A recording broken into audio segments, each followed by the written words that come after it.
Hello, and welcome to What's Doing. Today we have the esteemed privilege of speaking with Datuk Suhaimi Sulaiman, the Director General of Radio Television Malaysia, RTM, the national public broadcaster of Malaysia. With a career spanning decades in the broadcast industry, Datuk Suhaimi has played a pivotal role in shaping the media landscape of Malaysia.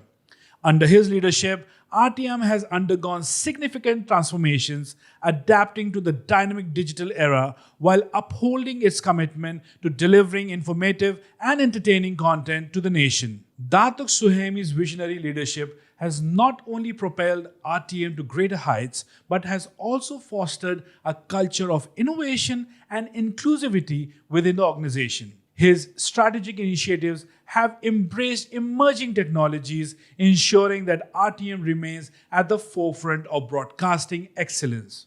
Datuk Suhaimi is positioning RTM as a cornerstone of Malaysian media. His dedication to promoting local culture, fostering community engagement, and upholding journalistic integrity has earned him widespread respect both nationally and internationally. Join us as we delve into the insights and experiences of Datuk Suhaimi Sulaiman, gaining valuable perspectives on the future of broadcasting in Malaysia and beyond. Welcome to What's Doing, Datuk Suhaimi, and congratulations on the 78th anniversary of RTM. Thank you, Abid. Good to be here. So can you tell us about your journey in the broadcasting industry and how you rose to the position of Director General of RTM Malaysia? Well, I was enjoying my retirement.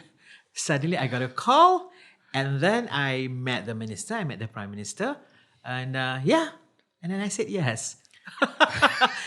Because I've been in this industry, I think it's a time for you to give back to the industry, and just basically sharing your ideas and thoughts on how to further improve, because the content industry should be a major income earner for the nation. So I think we need to do things right and to do whatever that we can to make sure that it will be a major revenue earner for the nation. Yes.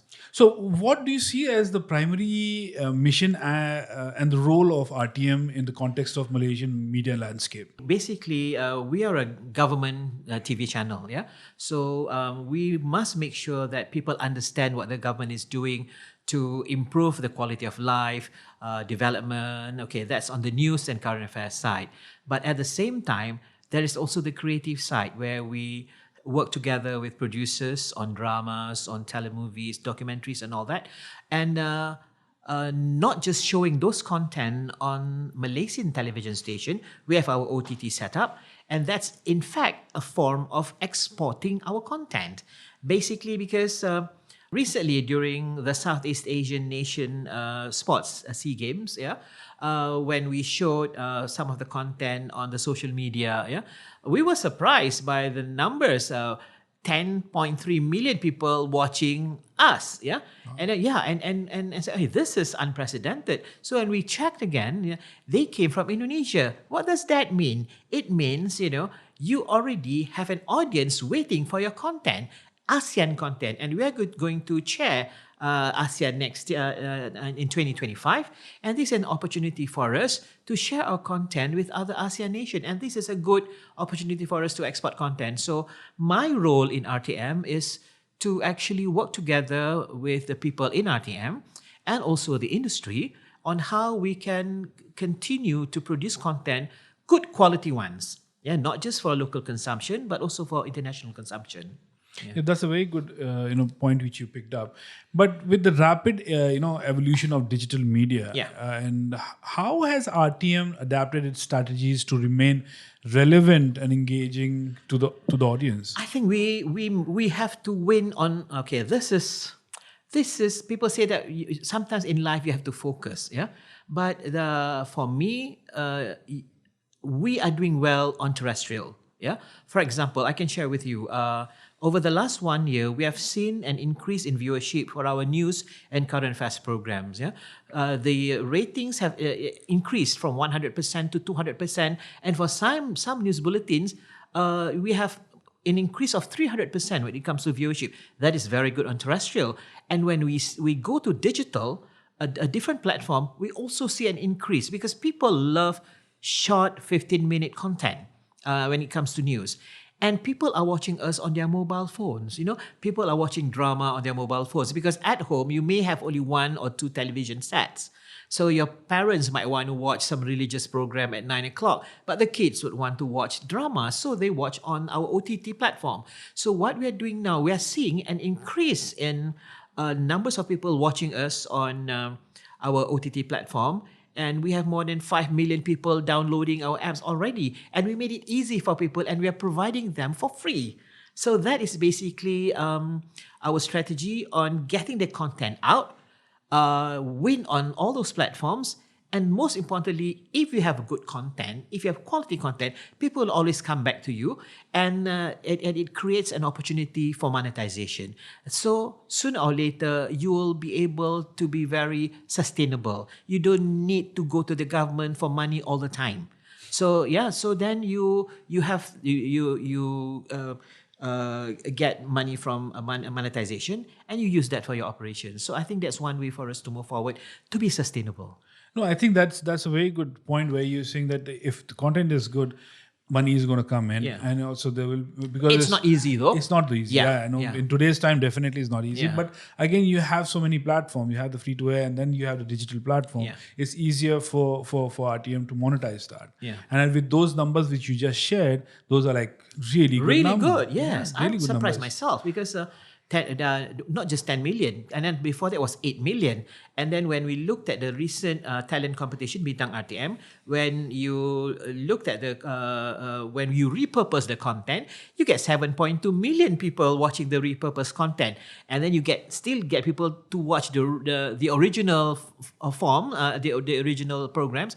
So meaning, you increase the shelf life of your content by repurposing your content. And then you create a new market for yourself. That is why the strategy for us when we did Bintang RTM, the opening act was a famous singer from Indonesia.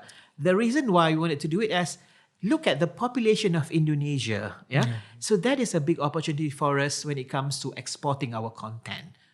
So Datuk, RTM has a long history of serving diverse communities in Malaysia. 78 years old. 78 years old, yeah. How does the organization ensures inclusivity and representation in its programming? I'm 62 years old. RTM is slightly older than me. Okay, at 62 years old, I'm learning new things. I'm a human being. So the organization at 78 years old, the organization too must learn new things. For example, there are certain things that I have been doing all this while as a producer, as a journalist, as an editor. I've been doing that all my life. But there are certain things that I can't do anymore because it's no longer relevant. So you have to unlearn. You have to unlearn certain things, and then you have to learn new things, and then you have to improve further. So that is basically the culture at RTM now. So we have to unlearn many things. So we have to say, okay, this is not the right way to do it. The business have changed. The environment has changed totally. So how do we evolve into an animal that is productive? So what we do is every day I will check on 3 things. Whenever that we produce something, the question that we'll ask the team is, are we relevant when it comes to this thing? Is this relevant? Is this relatable? And when we put it out, will people love us as a brand? So it is about being relevant, relatable, and lovable. So if you're missing one aspect, something is not right in what you do. So that is the formula that we use now at RTM, and it has been working. Yes. So you're basically changing the DNA from just a public. We don't have a choice. We don't have a choice. You have to change. And also we're bringing in that question where you're questioning that is it a lovable brand? Basically, you're bringing an emotion attached to it. Exactly, because before this, before I joined RTM, we have a certain perception of RTM. The whole world has a perception of RTM, and when we also commission studies. Recently, we commissioned University Malaysia Sabah to do a research on us, on our brand, and it's exactly what they got. And then they people notice that RTM is changing from what? Before this, we were perceived as an old, in Malay they call it orang tua brand, meaning a brand for old people. Nothing wrong with that. That's a segment with lots of money, and if you give them the proper content, you'll have you can monetize products like dentures, yeah. So that's a brand that we also have to take care of, But as a whole, you also have to appeal to the younger ones, the 30s, the 40s, yeah. And now people are very, very segmented. So what we have done at RTM is look at the various segments and how you fulfill the viewing needs and wants of the proper segments and how they view us on which platform. So there are certain programs now that we produce specifically on the digital platform, targeting a certain age, normally the younger ones. But the older ones are also consuming content on perhaps TikTok or on our OTT. So we have to be very, very clever to understand where they view us, what exactly they want. So by understanding the needs and wants of your customers, you will be able to come up with good programs to fulfill their needs and wants. That's basically marketing 101. Yeah, if you don't fulfill the needs and wants of your consumers, your customers, therefore you're not doing your job well. So the same thing in production too. So for example, news.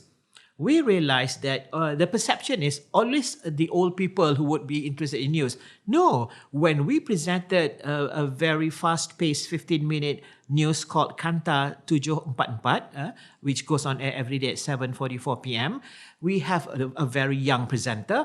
The way the script is written, it appeals more to the younger set.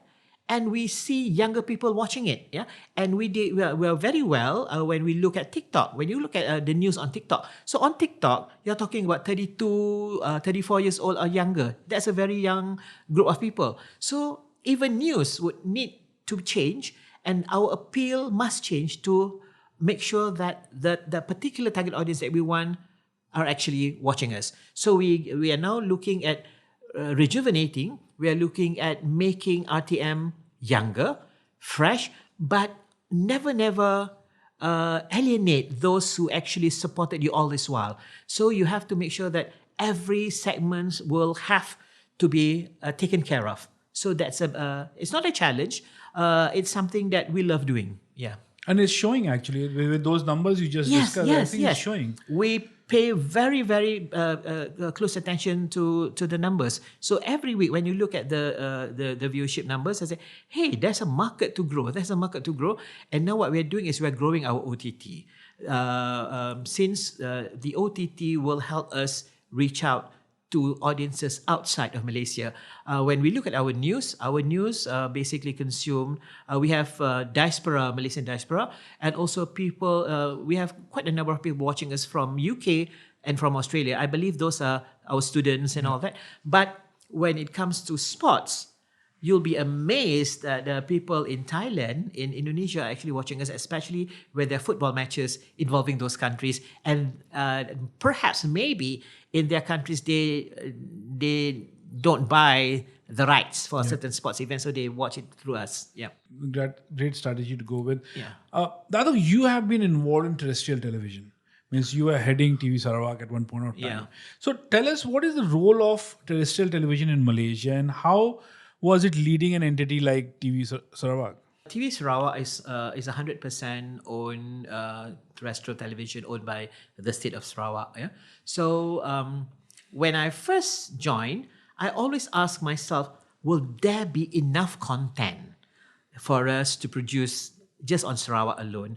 But after being there, I said, oh my God, we don't have enough time. We have so many things to tell. Yeah. So it is about nation building. But nation building shouldn't be dry and shouldn't be boring. Nation building is about telling the people what is in store, how you can improve yourselves, how we can together develop the nation. It's basically nation building and having fun while doing it. So you can have content in the form of magazines, documentaries, dramas and all that, talking about what we are doing to improve our lives, quality of life and all that. So that's basically what the mission of TVS and even RTM too. It's about nation building and enjoying life, improving the quality of life and making people understand what the government is doing and also providing the government the feedbacks from the rakyat. So that is basically the role of, if you ask me, government channels, public broadcaster. Yeah. And I think looking at the tenure which you were leading TV Sarawak, it really grew a lot, and I think there's a lot of quality programming which was done during that time. I'm very proud of the team. I was the oldest employee of TV Sarawak then, because most of them, I would say 80%, were fresh graduates. We were set up at the height of COVID. So it's very difficult for you to get people to come in, but you can get people from the campuses. You have UITM in Sarawak, and you also have Unimas in Sarawak. So we get the graduates from Sarawak, and we got people from who used to work, because at that time there were no TV stations in Sarawak. So the people have to move to work in Singapore. So when TVS was set up, basically, so they came back with a salary which is not as high as perhaps in Singapore, but they wanted to give back and help out in setting up a state TV station, and it worked. And it was to me, it's the people in TVS that actually made that brand a lovable brand too, because they worked really, really hard and smart. And some of them have never seen a control panel before. Some of them have never been in a studio before, but they work really, really hard. And I'm actually very proud of them. And until today, they're good friends of mine. Yeah. No, I think there are a bunch of really good and creative people there. Good people. Going back to one of my favorite topics, and that's where I think we met the first time, was the glory days of Astro.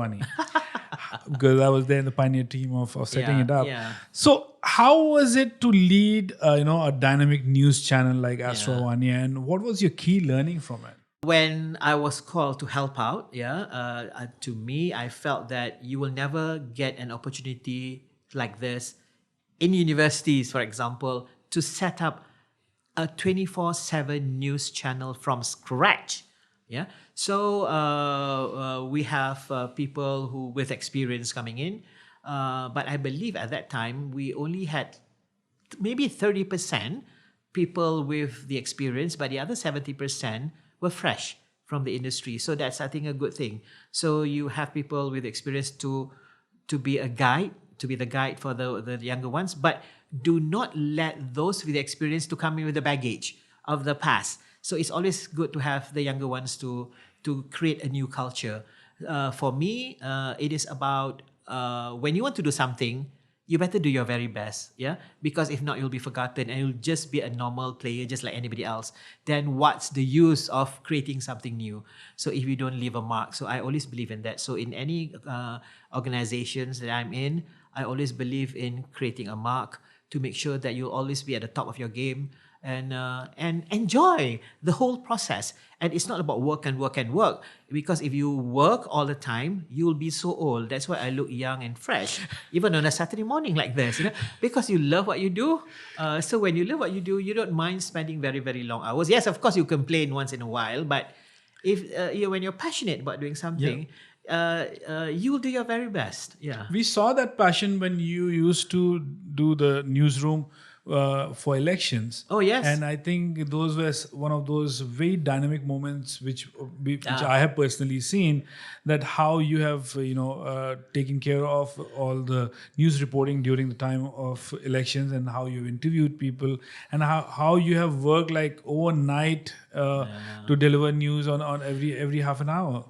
Lucky because I was a reporter myself, so it was easier to plan, to understand, and I guess you have to understand the game that you're in. If you, I believe in. I wouldn't say I'm wise, but you must have a certain wisdom in order to lead. Yeah, experience is not enough, but you must have wisdom, and you must continue to learn new things, and you must be open to new suggestions. Because when I was leading the newsroom, most of the people working with me were younger ones, very, very young reporters. So I actually listened to their ideas and listened to how the younger set of audience would want to, they were, different people would receive messages differently. If your content is pitched to a certain level, it may not be palatable to certain audiences. So you have to understand, when I first started, it's either you're a rural audience or you're an urban audience, But today, there's no such thing as rural or urban. It's basically whether you think that you're Michael Jackson, you think you are, Section 16, or you think you are semi-urban. There are lots and lots of new segments of population, and each of them would have different filters that they use to, to accept whatever that you're telling them. So you have to understand, so what is the common, perhaps the common language that all would understand, and then go specific to understand the different niche that you are actually attacking. Yeah.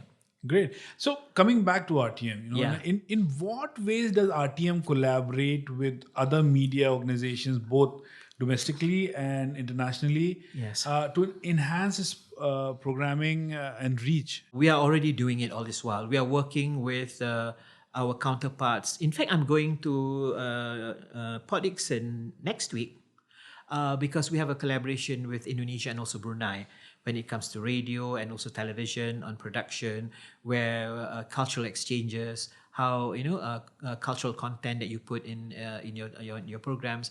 It's already happening, and we will be going to Singapore this year for a concert in Singapore. So we share experiences and learn from each other, and also through ABU, we learn new things, and through AIBD, whereby I actually attended conferences in Bali, where you meet other broadcasters. So you exchange ideas on new technologies, what would be the new preferences. So you continue learning. So it has been ongoing. While our main target market is Malaysia, but you have to remember that there is a bigger market outside. Why would you just want to produce a drama or a movie only for the 34 million people of Malaysia when you have a bigger group of people outside? And if they can relate to our storytelling, then I think you are creating new markets for us, for ourselves. Yeah. No, that's how it should be the Yes. outlook, basically. Yeah. So how does RTM balances its role as a public broadcaster with the need to generate revenue and remain financially sustainable? Today is very difficult especially for television, because the money has moved to digital. So that is why we are now going for digital. We are a public broadcaster. We are a government channel. We have basically my KPI is to make sure that people understand what the government is doing for nation building. So we have to make the messages simple for people to understand through news, through current affairs, through talk shows, dramas, and all that. So we are doing that. But in doing that, we cannot be boring. We cannot be seen as static, rigid, and boring. So it's basically you inform, you educate, and you entertain.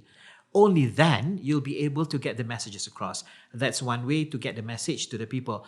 And at the same time, we as a platform, we also need to nurture people in production. You have students taking creative arts, productions and all that. So we employ some of them, number one. But if we don't employ them, they can form production houses and they can pitch content to us. So every year, for example, for this year, we have twice. We just finished the recent ones and the coming one in August, July, August. The next pitching process, whereby we have a certain amount of money. So we say, okay, why don't you produce certain programs for us? So this is how we help the market to grow. Yeah, of course and today, I just like to share with your viewers that the competition is getting very tough. But the good thing is you see very, very good quality propositions that came in. The pitching level now is so great. So this is something that we should be proud of. So that's why I got lots of calls because some of them were quite disappointed they were not chosen this time around. So I told them, but you have to be proud because you are competing with the best among the best. So this is where we should be heading. Increase the quality and perhaps look at other ways to come up with finished products, maybe looking at how we finance productions and all that, so that if you don't get to go to RTM, you still have other avenues to sell your products. It may not be in this country, but go global, So I think that's the way to go. So I think picking up from that whole global thing which Yeah. you're talking about, is Yeah. that with the rise of streaming services and online platforms, and How does RTM compete for audience attention and maintain its viewership with RTM Click, which you have? RTM Click is our platform to go international. We have seen audiences coming in from many parts of the world, and if we get our strategies right, we can get to the target market that we want. Yeah. So for us, RTM Click gives us the freedom of being very, very creative and not be limited by what TV is, because TV can be very limiting. For example, because of the formats. TV, you produce content for television, it has to be perhaps 30 minutes or maybe 1 hour. Okay, 15 minutes is basically news. If you acquire content for 15 minutes, it will be very difficult for scheduling. Then you have to find another 15-minute program. It's very difficult to find fillers for 15 minutes. Yeah? Now, on OTT, since it's not linear, you can do whatever you want. You can have programs for 7 minutes, 8 minutes, and that's also a platform for students to show their creative work. Because right now we are in the final stage of discussion with a number of institutions of higher learnings, where their final year students, if the quality of the content is very good, we will put it on RTM Click. So that will be a good place, and in fact, that's the resume for the students. Yeah. So when they want to go for employment, so they can say, hey, my content, my production is being shown on RTM Click. So in that way, we help out. And for us, we can also be the platform. And we are now working on a system, a way for us to go on revenue sharing. So we're just waiting for some government approvals. Yeah, then the minister will make the announcement, whereby you can actually help to monetize, not using the current way of monetization, whereby both parties can actually benefit. And in fact, if you do it well, you can have more. So it creates. So the platform, the digital platform, is not just a place for you to show your content, but it's also a place for you to monetize. So that is a win-win thing for everyone. So we are working on that. Yeah. That's a great topic you picked up. So taking it from there means, as of now, every broadcaster in Malaysia which works on the commissioning model owns the IP from the producer. Yes. And that has been, things have changed, platforms have grown, content has become better and bigger than before. How is RTM's strategy in giving the IP rights to the producers? Good question. Okay, in fact, right now, we are showing some content on RTM Click, for example, where we don't own the rights. So we will tell the production houses, keep your rights.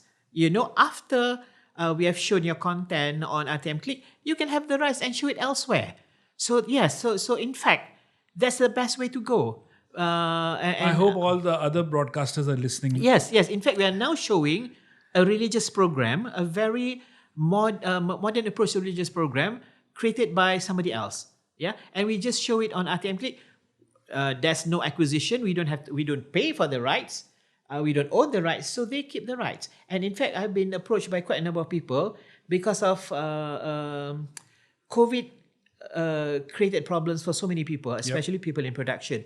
So in order for them to roll the money, so they said, can you buy this program, this content from us, because we need the money to roll for our next production. So I told them, keep your rights, wait for us. Sometimes in June, July, we will announce this, whereby we can do some revenue sharing. So we don't own the rights. You keep your rights. So I think that's fair for everybody. But now I think the challenge is, how do they, as production houses, get perhaps angel investors, whatever other financial institutions, to help them to finance their own production instead of having a contract with RTM, So I think that's the challenge for major production houses. So I think we need to find solutions for that. Yeah, because that has been a bone of contention for a very long time for producers like us. So I think going forward, RTM is going to be open for licensing, pre-buys of shows. I think we shouldn't be very rigid. We must be very open to new suggestions, new proposals, and look at it. Yeah, and if it's a win-win situation, I think we should go for it. Previously, what we have been doing is, okay, here's a certain set of rules. You pitch, if we like, we pay you money, you give us the content, 100% rights will go to RTM. Some people do not like that arrangement. Yeah. So, but we feel that that's one way to do it. But of course, there are also other ways that we can also consider. I think we are open. I think the government is open for suggestions, and we have win-win collaborations. I think why not look at other ways that we can benefit each other? I mean, both parties can win. That's a very progressive thought. We must be, because if not, like I mentioned earlier, we have to be relevant, relatable, and lovable. And if we are not relevant with the way that we do things, people cannot relate to us, and people hate your brand. So they won't even watch you. So they say, I don't like RTM, because we never listen to people. So we have to listen to people. And then I work with, I live my Secretary General, my KSU, Datuk Fauzi. He supports what we do at RTM, and also the minister is a very creative person who once was also an actor. So he understands the industry, So basically, I am in an environment, an ecosystem that would listen to people's suggestions. So we are open. People can call me at 2 o'clock in the morning. Datuk Jure always disturbs me in the middle of the night. And he's the producer, he's the president of TV production companies. President Persatuan Penerbit Television. Yeah, that's his title. So he calls me in the middle of the night. I said, okay, fine. Let's discuss this tomorrow. So I think we have to be open, listen to new suggestions. Perhaps when the game changes, certain things would have to change too. So we have to listen. That's good to hear, Dato. That's really good to hear.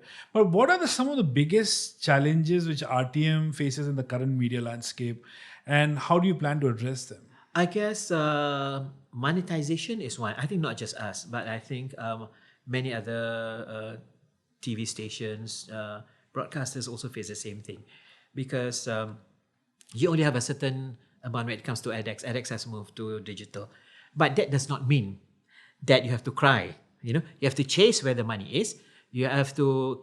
It's about creating opportunities. You can always say, "Oh, we are a victim of this. We are a victim of that." I'm not. I don't suffer from victim syndrome. I always believe that when one door closes, many windows will open. So you have to create opportunities or find opportunities whereby you can grow. And I always believe in being intelligent to find, being smart in finding those new opportunities. And if we need to evolve, then we evolve in order to find new ways of surviving. Because due to technology, due to many other things, we just have to change. For example, like the other day, people asked me about AI. There was a huge debate on AI. I said, you think AI is about what? Replacing your presenters? No. We are already using AI in our archiving system, because we have a special robot at RTM that would decide. So if you're in Perlis, you produce a content in Perlis. So this AI robot, I always like to say it as a robot, so that will make it very simple for people to understand. There's a robot in our system. So the robot will tell you, okay, there's a new segment in Perlis. Okay, this robot will bring the new segment to KL, and it will distribute it to others. And if you want, take it down, and you can do edit. So it's already run by AI. So it's already happening. So this is where I don't think it's a challenge. It's an opportunity that we have to find and create and use. So taking the leaf from there, and so what are RTM's effort in leveraging technology and innovation to enhance the quality and delivery system of its content? Okay, I think we have to be very smart, and that's why I always believe in lifelong learning. Yeah, like I mentioned earlier, we are already employing AI in our archiving system and even our presentation too. And technology is just a tool. It is all up to us on how we want to use it. Yeah. It is about our creativity. For example, when I first moved into RTM, I questioned, why are we using this color? This color is quite old. Why are we using this font? This font is old. Can we have some younger looking font? So the team loved it. And then the next day, they recommended me, okay, can we do this? Can we do this? Yes, this is the time for us to experiment. Go ahead. So the team made all the changes, and they love the freedom and the creativity that we gave them. It is all about respecting people, because sometimes people see a top-down approach. We never allow people is a bottom-up approach when it comes to ideas. But in the creative world, you have to give those freedom, because in RTM, what I do on a weekly basis, which I will start again because we took a break during fasting month. Every Monday, I would have what we call the Raise the Bar breakfast meeting. So this will be a group of people that you'll never meet during your weekly meetings, because normally your weekly meetings will be with the department heads, and then there's perhaps another meeting with at ministerial level. So we have 4,000 employees. So they take turns to meet me on Monday morning over nasi lemak or roti canai or whatever. So this is an opportunity for them to suggest what are the things that they want to see changed, And some of the ideas were superb. And so we have already implemented these ideas. So when you allow people to talk, to suggest and be creative, you'll get wonderful results. So whatever changes that people see now at RTM are actually suggested by these people, this group of people. So I always believe in listening and giving that freedom to people. And of course, we have our limitations, perhaps budget and all that. But that does not mean that you have to limit your creativity. How do you go around it if we don't have budget from the from existing source, for example? Maybe you want to work with some external body to help out in funding.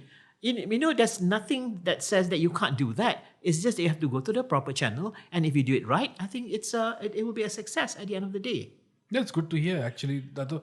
But how RTM is engaging the younger audiences and adapting its content to appeal to changing demographics, and the preferences of the new demographic? Yeah, we always have visits from Institution of Higher Learnings, and I get invitations to speak, and I'm also the adjunct professor at UKM.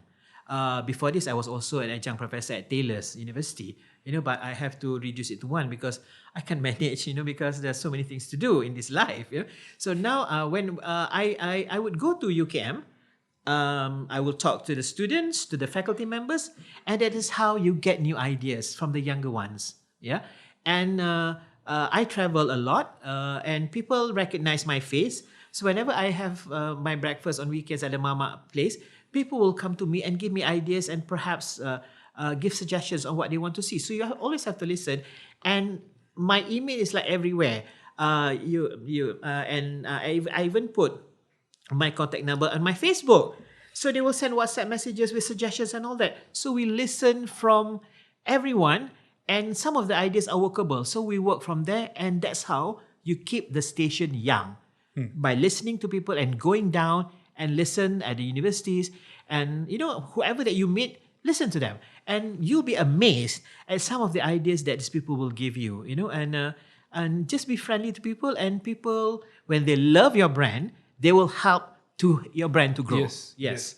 So Dato, there was a very good session which happened a few months back where you conducted this briefing session at RTM, where you briefed all the producers, content producers coming and telling them what to do and how to do things, and that lasted for 2 hours, and it was one of the most engaging and most entertaining sessions, which I think my team also was there to participate, and all the other producers. And I think that was the first time that I think there was a wall broken, the ice was broken between the top management of RTM and the producers.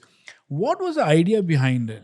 When I first joined RTM, and a few weeks later after I joined, there was the first taklimat, where the people in RTM, where all the producers would come and listen to the need statement and all that.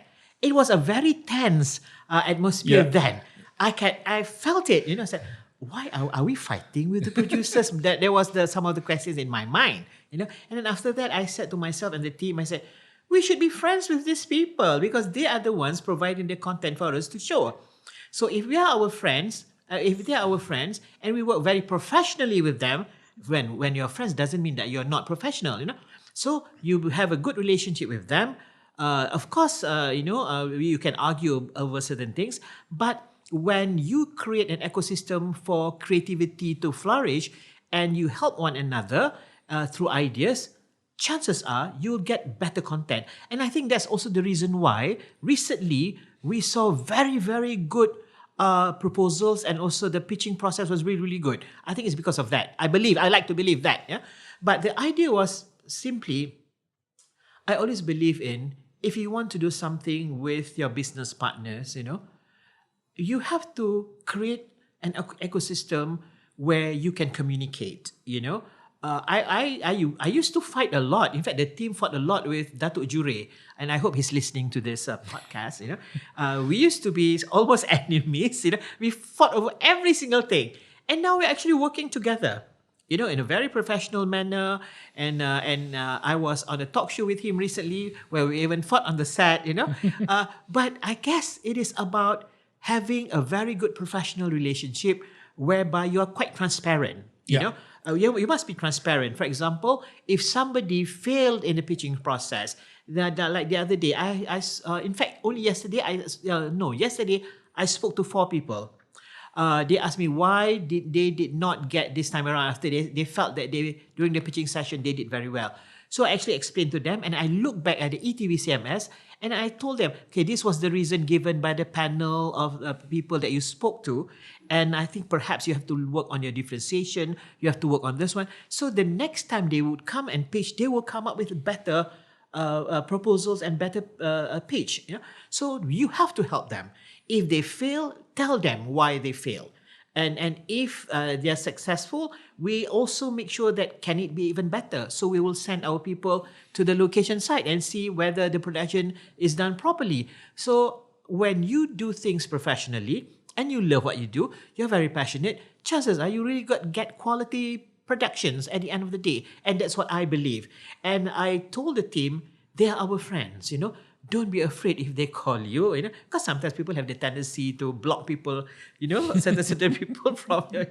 I'm not saying that my team they're blocking, but I believe there's perhaps it's happening. I think what the producers also liked was the transparency. Yeah. Because before that, it was just a one-way communication coming from RTM to the producers. This time around, there was a dialogue, there was a discussion, there was a clear, parameters being set for them. So what they should expect from the pitching, and also what they can. Isn't that good? I think that's very good. It's very good. Because then people know, and later on they won't even question why they are rejected. Yeah. Because then they will know that perhaps I do not meet that certain level of, or maybe you're not rejected because the quality is not good. Maybe they have other things. For example, if you're looking for syndicated, for syndication, you may propose good titles, but the channel heads, maybe they want a film festival. For example, they want a Maggie Chung Film Festival and they want an Andy Lau Film Festival. So your proposition, whatever that you propose, may not be in that, though you qualify. So perhaps that's how the thinking should be, and we are very transparent about it. So when people ask us, I will answer them. I will answer them, and I will take the time to answer them. And if on that particular day I have lots of meetings, I will tell them, okay, my colleague, her name is Hajah Sasha Zaria, she will get back to you.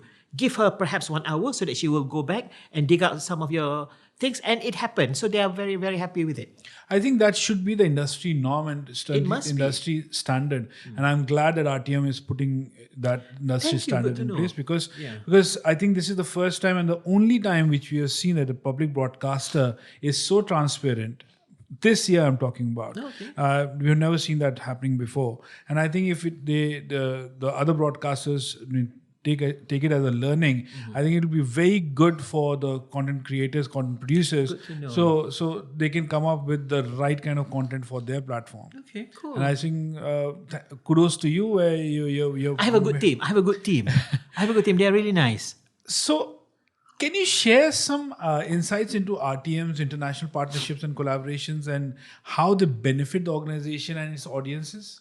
I always believe in sooner or later, especially when we chair the ASEAN, we'll be the ASEAN chair next year, you're talking about a bigger market, a bigger market.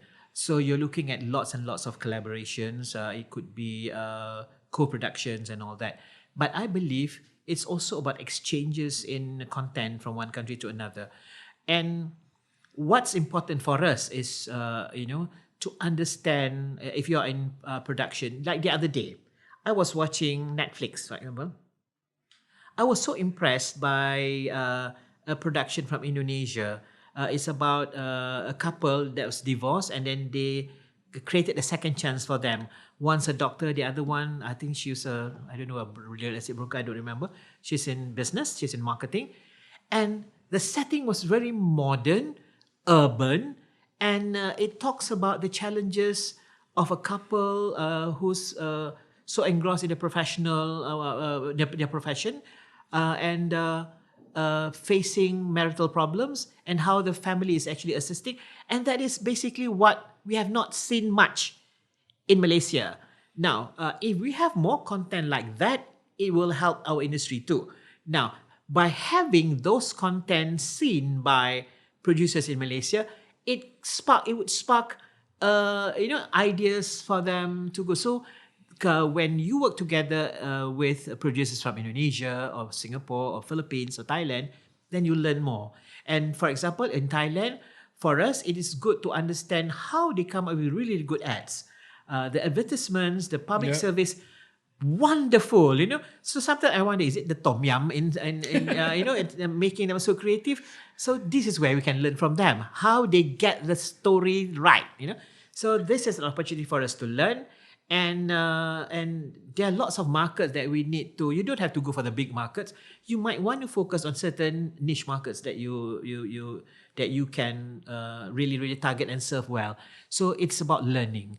So that's why I always believe in lifelong learning, understanding it, have some wisdom in approaching content, basically. So moving forward, we should be a global player, and RTM is moving in that direction.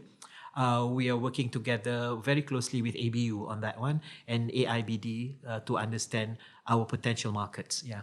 Oh, that's good to know. Give us the 8 more months. You will see lots and lots of international collaboration. I'm rooting for you. I'm a big fanboy of RTM, and I'm so really, nice to know. really wanted to succeed in the best possible way. Having said that, Datuk, you are now leading one of the biggest broadcasters in Malaysia. But you are one person who is so approachable because of your social media acumen. And, anybody and everybody can come and talk to you or send a message and you respond. How do you manage that? How do you, manage that whole approachable part of you? And also, tell everyone what you've been up to on a daily basis with your team and at work and who you're meeting. I think it's a Herculean task because not anybody else I know in the business does as how you do it. I always fight with this friend of mine who's very particular about work-life balance, So I say, what work-life balance, So if you perceive your work as work, and then after that you can't wait to get out of work to go home, then there is something not right about what you do, because you may not love what you do, because you're just doing this to get the salary at the end of the day. I love what I do. Honestly, I love what I do. And in fact, people say, hey, can you just stop working? Because I would check with the news team, whether is this the headline for tonight and all that. And we do it at 8 o'clock during dinner. So it is about, I guess we are a different animal altogether when you're in production, when you're in advertising, when you're in news, when you're in production. Because I guess we have a different DNA, When you have this different DNA, makes you very relatable to people outside. So for us, when we are in production, you have to understand what people are thinking. The heartbeat, the pulse, you have to understand. And if you create barriers or walls, you will fail totally because you will not be able to feel it. So that is why I make myself available for people to contact me. Here's my phone number, and it's manageable. People don't call me for nothing. People respect your time and your privacy. So they will only get in touch with you when there's something that they feel that they need to talk to you or suggestions. And so far, I've been able to do it well. And if there are lots of calls coming in or messages, then I will tell them, okay, I am, perhaps I'm quite busy for the next few days, but here's my colleague. I'll introduce that person, and then they will be able to assist you. And if you're not happy with the way they assist you, you can always come back to me. And that's how I do it. And so far, Alhamdulillah, things are doing so well. and manage to do it. And I still have time to cook spaghetti, to cook my chicken curry, my sambal sardine, and I can still enjoy life. I can still go to concerts. And it is about how you manage your life. So for me, work-life balance, it's basically work balance. There's no such thing as, because you love what you do. When you love what you do, you don't complain at all. Sometimes when I go recently during the Hari Raya breaks, that was the very first time I have like 4 days off, So what I did was I paint, I'm into oil painting and acrylic painting, but I still check on what's going on with news and all that. And life move as, it's always as hectic as possibly like any normal day. So you can't, sometimes you just need that dynamism in your life, or else you feel that you're growing very old very fast.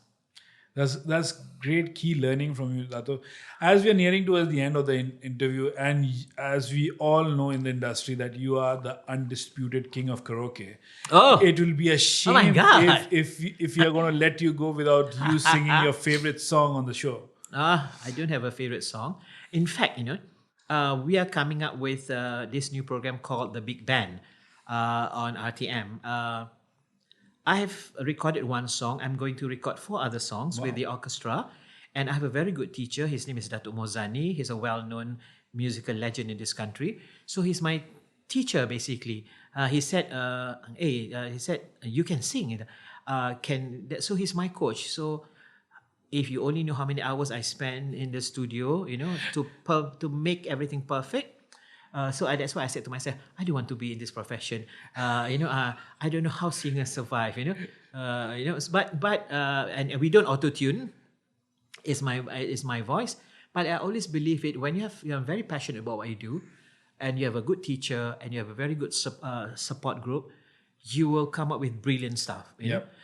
So I've recorded 1 song which is called Sedang Kau Hadir, originally by Uta Likumahua, and also there was a cover made by what's his name? I forgot now. Hafiz Maleholo. So I'm going to record 3 more songs later on. So can you have some from that song? Just maybe 3 or 4 lines. Sure. Bersama bayanganmu kasih, seakan-akan ku terjaga dari mimpi-mimpi, dari kehidupan yang semu, dan melenakanku, membuatku terlupa akan segala-galanya. Yes, That was brilliant. Dato. So that brings us to the end of the interview. Thank you so much for sharing such great knowledge.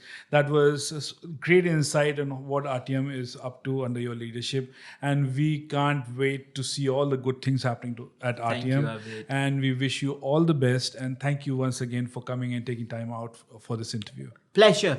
I had a lot of fun. And great to see you again after so many years. Yeah, thank you so much. Thank you. When we have a Director General like Datuk Suhaimi Sulaiman leading the national public broadcaster of Malaysia, it helps to create new and innovative content and also foster a creative environment for its employees. Looking forward to more innovative and engaging programming from RTM. Stew on this till we meet again in the next episode of What's Stewing.